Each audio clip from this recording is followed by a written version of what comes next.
Mom, why are you holding a criminal? A criminal. Confused, I saw Kyle approach with a pale face.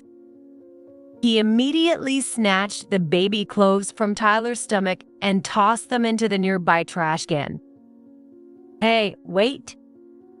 Just as I was about to scold Kyle, my phone rang. It was my mother-in-law, Stephanie. Did you get my gift? I hope this one isn't another creepy kid. The moment I heard her voice over the phone, I understood everything. The package wasn't sent by my grandmother-in-law Ella, but rather by Stephanie under Ella's name. And judging by her tone, she seemed to know about Anna's mysterious ability. In other words, it was a declaration of war against us. Well, if that's how she wants to play it, I've got my own plan. I've been putting up with this for a long time, but if she's going to insult my precious daughter, I won't hold back. No matter how much she cries, I will never forgive her. I'll bring her down to rock bottom. I gritted my teeth. My name is Lauren Finch. I'm 33 and worked for my dad's company until I got married. By the way, my dad's company is a franchise management firm. Its main focus is on the restaurant industry, like family dining. I'd like to return someday, but right now, the family I started with my marriage 5 years ago is my priority. My husband, Kyle, is also an employee of my dad's company, and we met at work. He's a serious guy, and I fell in love at first sight and married him. Our dating life was smooth, and our daughter Anna was born soon after we got married. Although my life feels fulfilled, there is one major issue I face. It's my in-laws. My mother-in-law, Stephanie, in particular, has it out for me. Was it because I made a bad first impression on her? I stumbled when I first met her? That was where it all began. I first met Stephanie when I visited my in-laws to announce our marriage. Of course, I had nothing to be ashamed of. Plus, Kyle and I had carefully prepared beforehand. So I approached this meeting with confidence, but then an unexpected event happened. It was right after we announced that we were getting married. I noticed something strange about Stephanie. Stephanie, are you okay? What do you mean by that? Well, you don't look so good. I said she looked unwell, but that wasn't the case. Actually, I have a mysterious ability. I can see people's colors.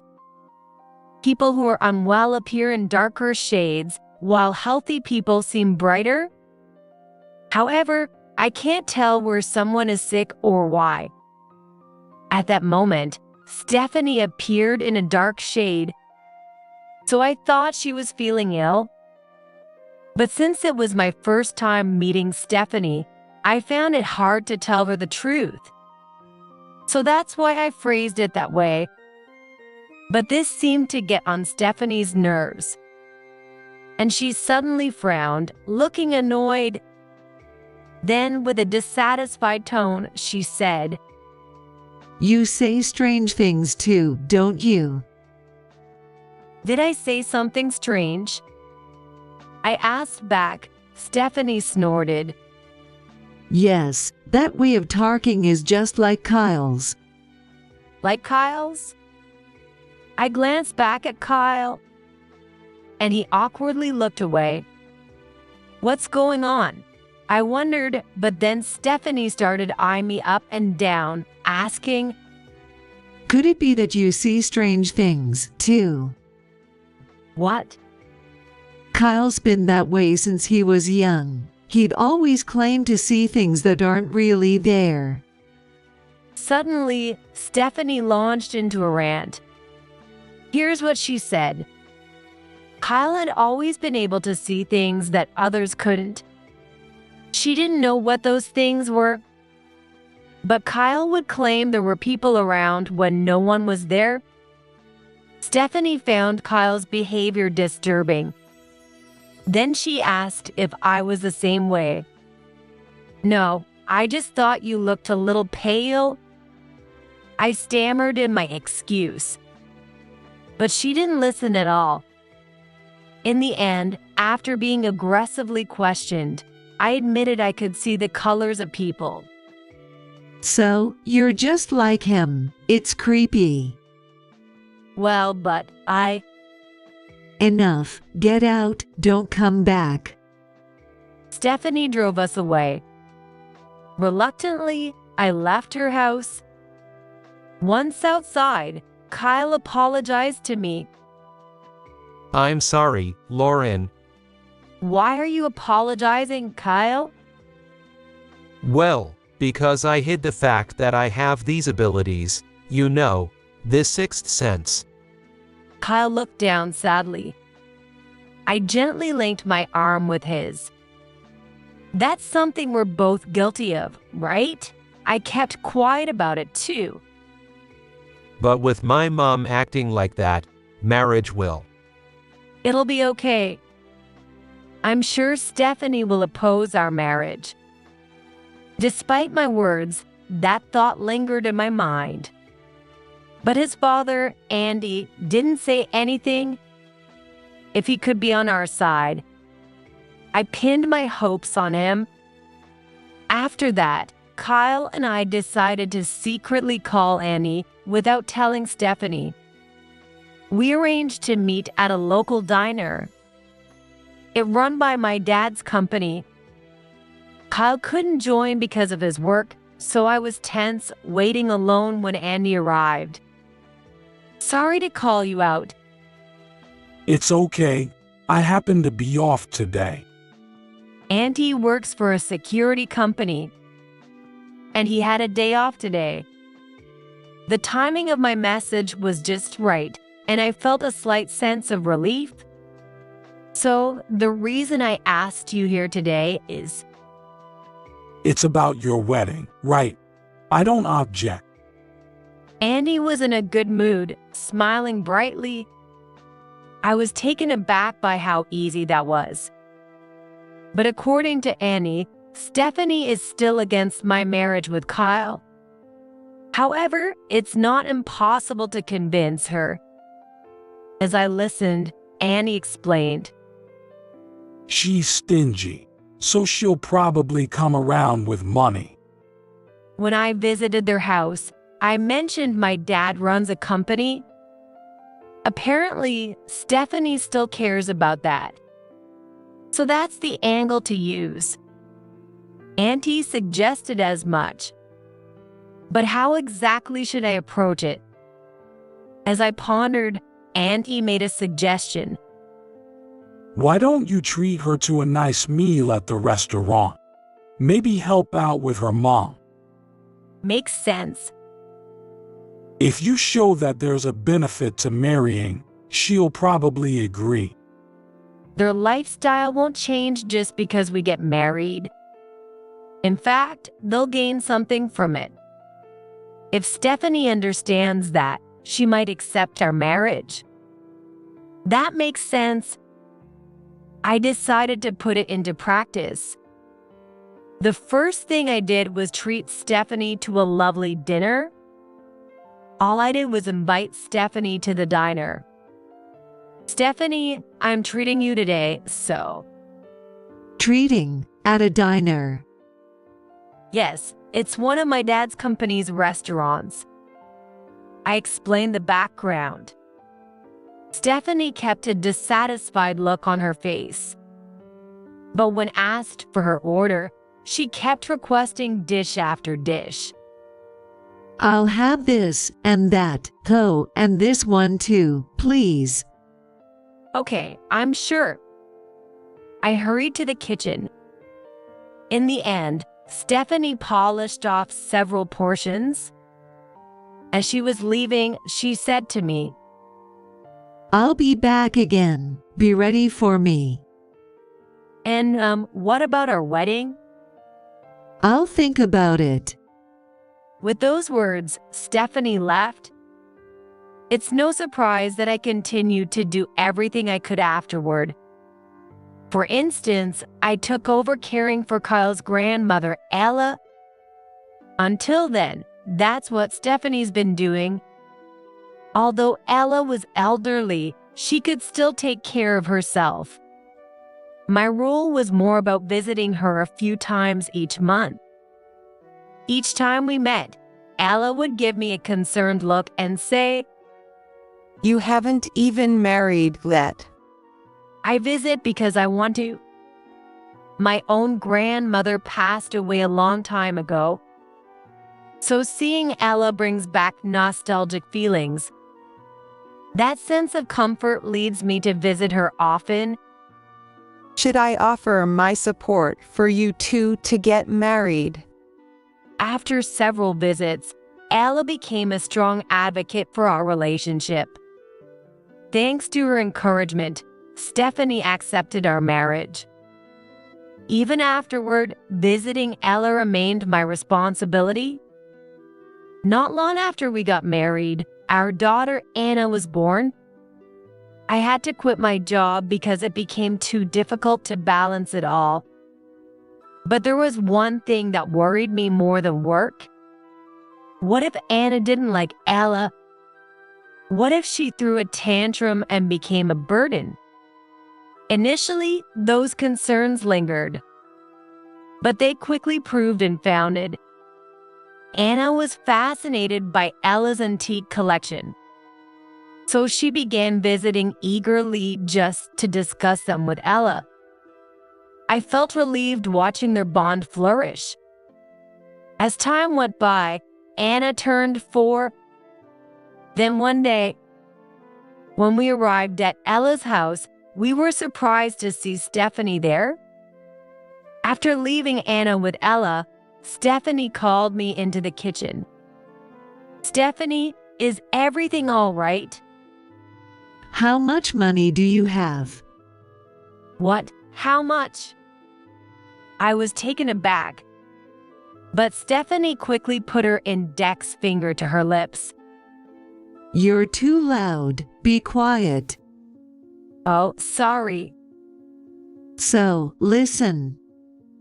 She began talking with a stern expression. Here's the backstory. Andy, now 65, recently retired. Something I was aware of and had already sent my congratulations for him. But that's not where the problem lies. It turned out that my in-laws had little to no savings. They would now rely on their pension. But it's hard to live on that alone. They turned to Ella for help, but she refused, saying she was also strapped for cash. Abandoning her daughter. What a terrible mother. So, you two need to send some money to us. Well, I'll talk to Kyle. That was all I could manage to say at the moment. After getting home, I immediately brought it up to Kyle. He sighed before replying. I had a feeling this would happen. For now, I'll send my savings. And so, we began sending money to my in-laws. However, Ella seemed to realize it immediately. The next time we visited her, she said, "I've heard you're supporting Stephanie." Stephanie was the name of my mother-in-law. I quietly nodded. Yes, it seems like they're struggling. They've never been good at planning. Ella was Stephanie's biological mother and seemed to know her well. I'm sorry for causing you trouble. No, it's okay. Thinking about the future only made me anxious. There's a possibility we could continue to be exploited. But if we stopped supporting them, Stephanie would undoubtedly get angry and accuse us of abandoning her. I wondered if there was a good solution. My face naturally grew more serious. Then suddenly, Ella gently patted my head and spoke kindly. If you keep looking like that, it'll stress out your baby. My baby? You didn't realize you're pregnant. Ella smiled. I was astonished. My health hadn't changed much, and I certainly hadn't noticed any signs of pregnancy. Pregnant, me? I muttered. That's when Anna, who was next to me, said, The baby is here. Anna gently stroked my stomach. In that moment, I became aware that I was pregnant. I visited the obstetrics and gynecology department the same day. And after the examination, it was confirmed. I was indeed expecting. Anna, how did you know? Well, I could see. As soon as I heard those words, my heart skipped a beat. Maybe Anna is like us. I can see people's colors, and Kyle can see things others can't. So it wouldn't be surprising if Anna, our daughter, shared similar abilities. For now, I told Kyle about Anna and the pregnancy. But because of Stephanie, Kyle wanted to keep Anna's situation a secret. I agreed with his opinion. And thus, Anna became our secret. As my belly gradually grew larger, my visits to Ella's house became less frequent. I was worried about Ella's well-being, but I was also a little frustrated that I couldn't go see her. It was then we received word from Stephanie that Ella had been hospitalized. It seemed that her health had deteriorated. Being elderly, her situation was incredibly concerning. But since I couldn't visit, I had no choice but to leave her care in Kyle's hands. Before long, my due date drew near, and I was admitted to the maternity ward. It happened that night. Kyle called me to inform me that Ella had passed away. By the time I was discharged from the hospital, her funeral had already taken place.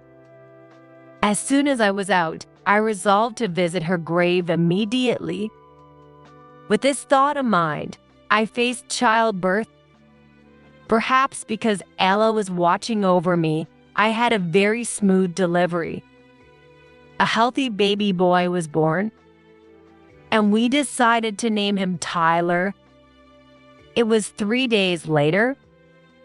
A package arrived at the hospital, addressed in Ella's name. No way, she thought of this. Inside were baby clothes for a boy. We hadn't told Ella the baby's gender, yet somehow she seemed to have known. Kyle must have inherited his gift from her. With this overwhelming feeling, I held Tyler close and fitted him with the clothes. They looked perfect. I whispered just as Kyle and Anna walked into the room. Mom, where's the baby? He's right here. I answered Anna, showing her Tyler dressed in his new clothes. At that moment, Anna looked puzzled. Before I could ask what was wrong, she blurted out, Mom, why are you holding a criminal? A criminal? Confused, I was about to ask more when Kyle approached with a pale face. He quickly snatched the baby clothes off Tyler's belly and tossed them into the nearby trash can. Hey, wait. I started to reprimand Kyle when my phone suddenly rang. It was Stephanie. Did you get my gift? I hope this one isn't another creepy kid.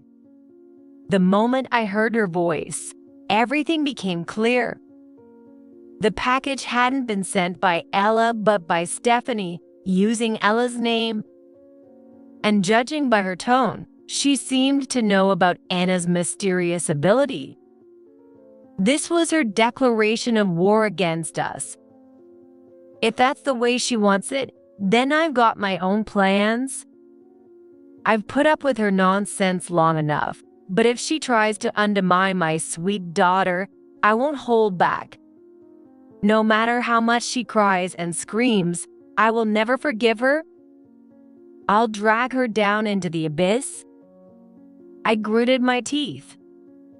Then asked Kyle, "What did you see, Kyle?" Well, Mom trying to reach for Tyler. Kyle muttered softly in response. I nodded before speaking kindly to Anna. Anna, why did you call them a criminal? But, Mom, you were holding a criminal. A criminal? Who? It wasn't Tyler, right? When I asked her, Anna hung her head. Then she answered in a small voice. Grandma. So it's Stephanie. I tried to contain my anger and asked Anna for more details. Why do you say she's a criminal? Because she stole something. I listened carefully to Anna's subdued story. Anna told me like this. According to her, Stephanie had been seen stealing things. The location was obvious. The only place Stephanie and Anna could have crossed paths was at Ella's house. In other words, Stephanie had stolen something from Ella's house. However, it didn't seem like she was retaliating against me or Tyler for witnessing her theft.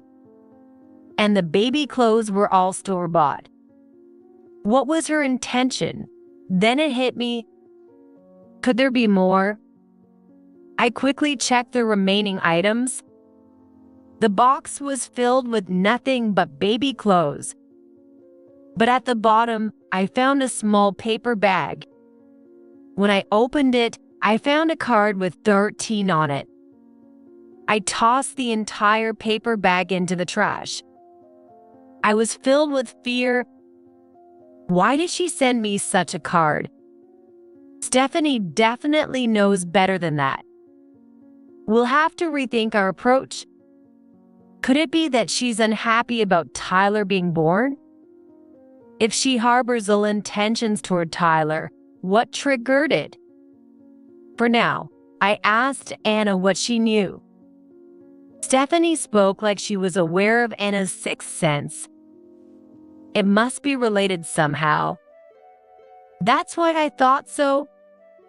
As I listened to Anna's story, it became clear how Stephanie discovered Anna's ability.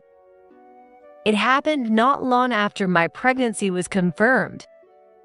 That day, I left Anna with Ella while I went shopping. I only went in Ella's place. During that time, Stephanie came to Ella's house. Anna said this to her there. Grandma, are you catching a cold? I'm just a bit under the weather. How did you know? Yeah, you looked a different color than usual. For Anna, it was probably a casual comment. But it must have reminded Stephanie of me. I said the first time I met Stephanie. Anna said something similar. Obviously, Stephanie decided Anna was also a strange child. So that explains this outrageous behavior. I understood why Stephanie did all this. In that case, I had one thing to do. I asked Anna about what Stephanie stole from Ella. If I could prove it, Stephanie wouldn't be able to inherit Ella's estate. This would be the ultimate revenge on stingy Stephanie. At the same time, I had Kyle look for evidence. After a few months passed, the estate inheritance discussion finally began.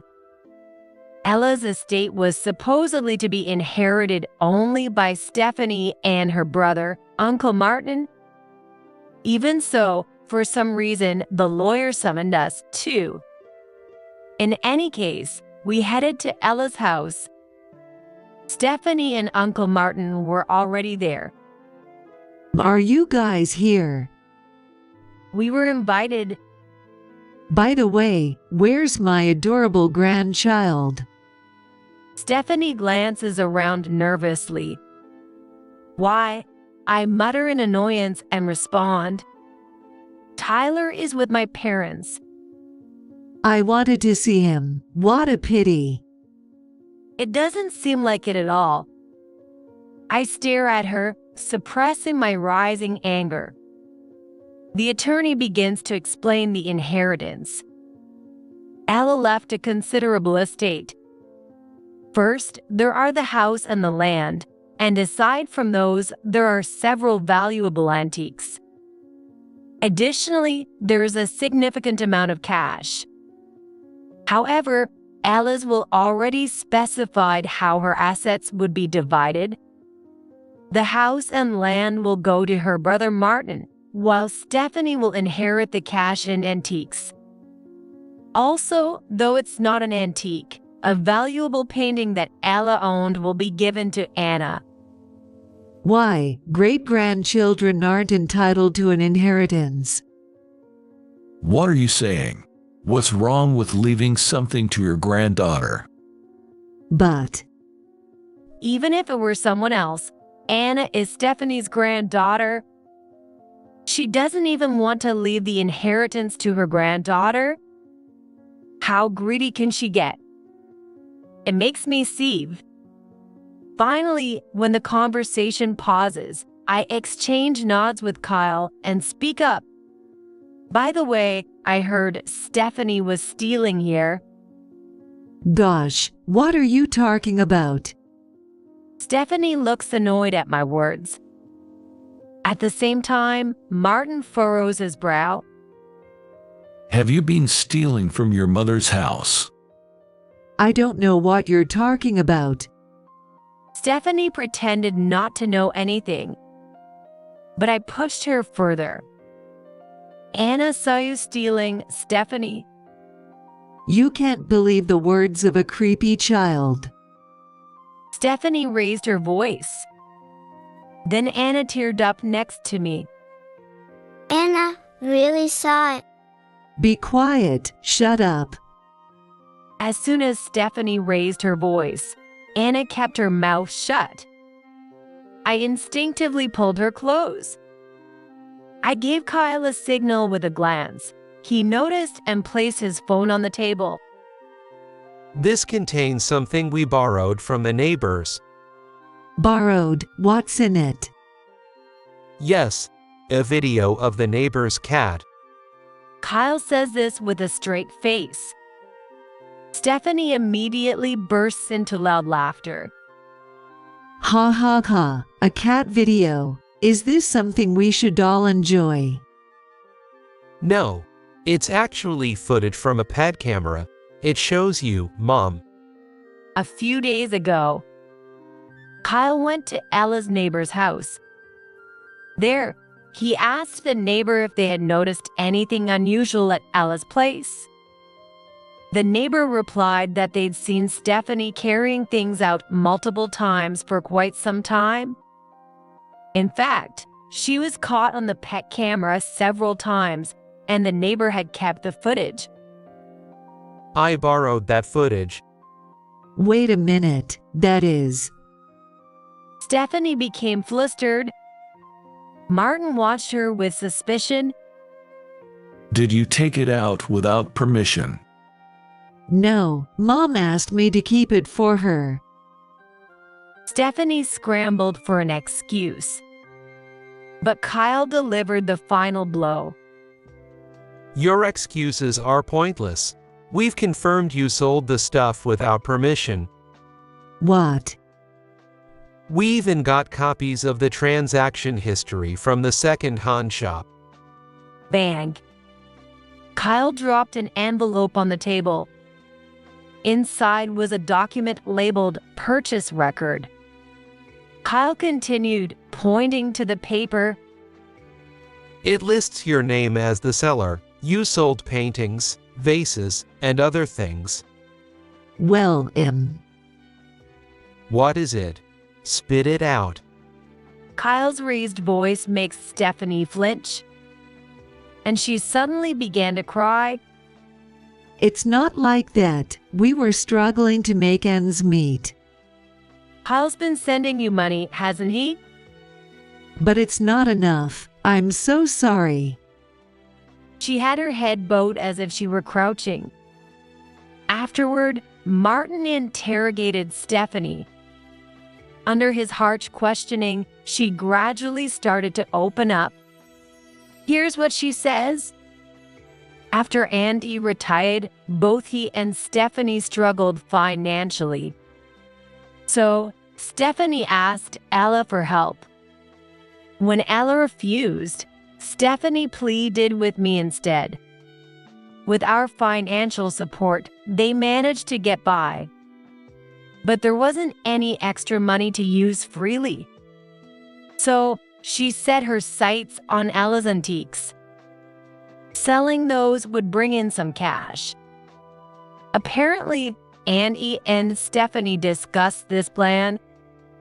So every time Stephanie went to Ella's place, she would take valuable items bit by bit. But when she feared she would get caught, Stephanie conspired to have Ella hospitalized. By having Ella temporarily admitted, she planned to smuggle out as many antiques as possible during her stay.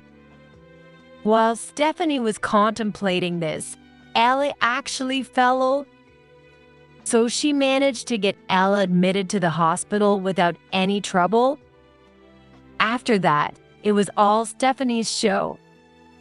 One after another, she took valuable items. She even took cash and used Andy's car to transport larger things. All this was captured on the neighbor's pet camera. I checked earlier, and a lot more antiques have disappeared compared to before. It's all going to be mine anyway, as per the will. I just collected it early. Stephanie brazenly retorted. I told her, do you mean the gift of the estate before she died? If so, the taxes. Taxes? Oh, no. Wait, that's not right. Mom asked me to sell them. That's it. So where's the money? When I asked, Stephanie tried another excuse.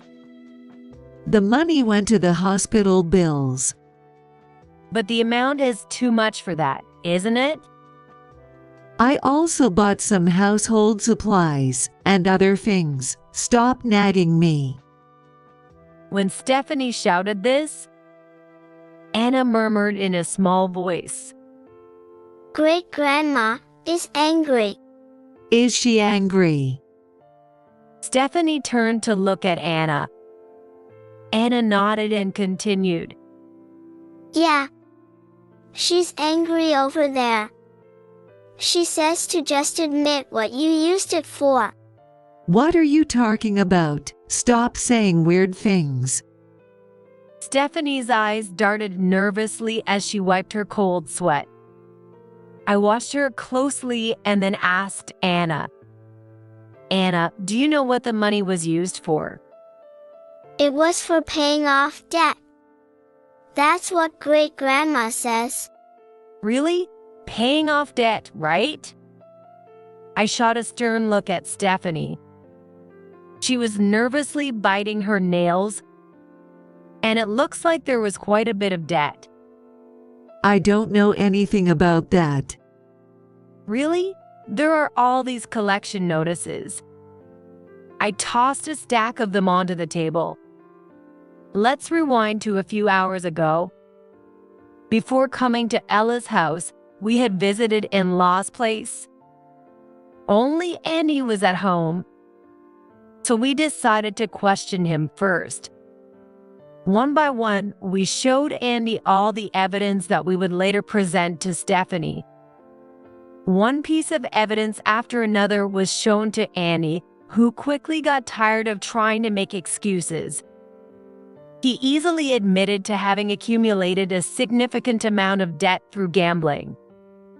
He also confessed that he had teamed up with Stephanie to steal from Ella's house. During our conversation, it became clear that Andy knew about Anna's ability to sense spirits. Without shame, he even said, If we could use that ability for gambling. Needless to say, I was furious. And Kyle was even angrier than I was. I'm going to report you for theft, Dad. Hold on. You're really going to do that to your father? It doesn't matter if you're my dad or not. If you don't want that, pay back every cent. Kyle's raised voice made Andy shrink quickly. He finally promised to repay the full amount of what he had taken from Ella. After we got Andy to write a written pledge, we took the collection notices and brought them here. I calmly said this to Stephanie, who looked stunned at the stack of notices in front of her. Well, No need for excuses. Just renounce your inheritance, at least for now. When I said this, Stephanie grimaced. Why? That's a whole separate issue. If you give up your inheritance, you can use it to pay off your debt. Either way, return what you took. I said, and Stephanie fell silent. That's when Martin raised his voice. Enough. One way or another, you're going to have to repay what you stole. But If you don't like it, I'll report you to the police for theft. Your choice. Pick the one you want. Since it's theft among relatives, she'd probably avoid a criminal penalty, but it would still sound bad, and the other relatives would distance themselves. Perhaps that thought crossed Stephanie's mind. Soon Stephanie said, okay, I'll renounce my inheritance. She gave up her inheritance reluctantly in a low voice. Afterward, with the lawyer present, the procedures for inheritance were completed. With Stephanie officially declaring her renunciation, the proper process was scheduled for a later date. And so, the inheritance dispute that had involved us came to a close. Let's head home. I'm sure Tyler's waiting for us. Anna, let's go pick up the painting you got. Kyle stood up with Anna, and then she shook her head. What's wrong, Anna? Wait a moment. Great-grandma wants to. Anna pointed to the corner of the room. But when I looked, I couldn't see anything. Kyle seemed to have noticed something. He smiled and nodded to Anna. Got it. Do whatever you feel is right. Thanks. Anna said before walking over to Stephanie, who was still kneeling. She gently patted Stephanie's shoulder and said softly, Great-grandma said she has something for you. What? It's in the shed. Anna replied, pointing to the far end of the yard. There was an old shed there? Inside the shed, what's there? I also knew that there is a shed there. While cleaning the yard, I used it to store cleaning tools. Other than that, I didn't see anything else in there. I also doubt anyone added anything later. And if it was something valuable, leaving it outside would be risky. Is it really inside the shed? Yeah. She says to open it quickly. Since Kyle is nodding in agreement, Ella must really be here, even though I can't see her. How mysterious. I felt a gentle warmth inside. The shed, the shed. Stephanie dashed out of the living room. And the moment she opened the shed door, No way, there are gold coins in here. Stephanie's shrill voice rang out. Startled by the noise, Anna covered her ears. We did it. Now we can pay off the debt. But as soon as she said that, Stephanie's scream echoed around us. Shit, no, no, no. Stephanie collapsed in front of the shed. Stephanie. What happened? What's wrong? I instinctively shielded Anna, while Kyle rushed to Stephanie's side.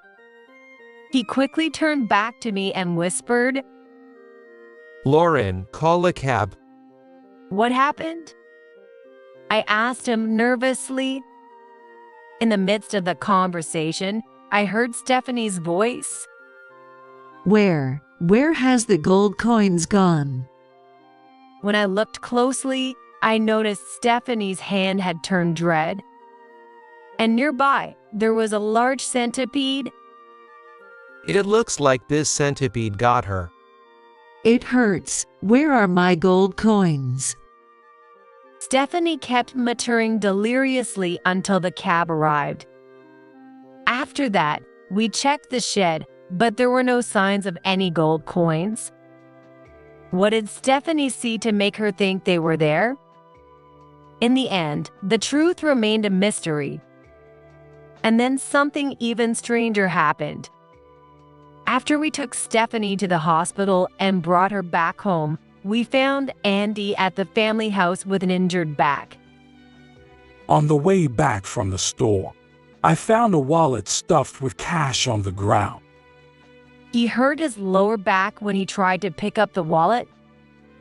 However, the wallet was gone when he looked again, and there was no one else around. At that moment, Andy realized it was divine punishment from Allah. As we were talking, Anna murmured to my in-laws, Great-grandma says to be serious. She's watching you always.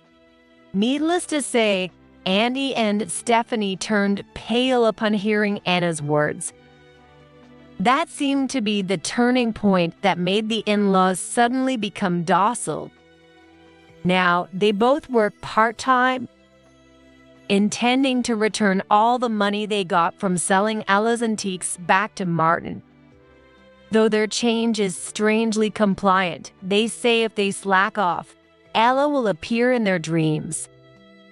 That's why they can't afford to skip work. That's what they told me. Maybe it's just their guilt talking. But I decided to keep quiet about it. Anyway, I've been living a little more relaxed life lately. Without needing to check on Ella anymore, I have some extra time. Still, I don't have enough to return to my job, since I'm busy taking care of Tyler. And I worry about Anna too. Thinking this, I glanced at Anna as she ate her snack. What is it, Mom? Doesn't it bother you, Anna, seeing things that others can't? I'm happy I get to meet Great-grandma. Look, she's right over there. Anna pointed to the balcony. At that moment, I heard someone's voice.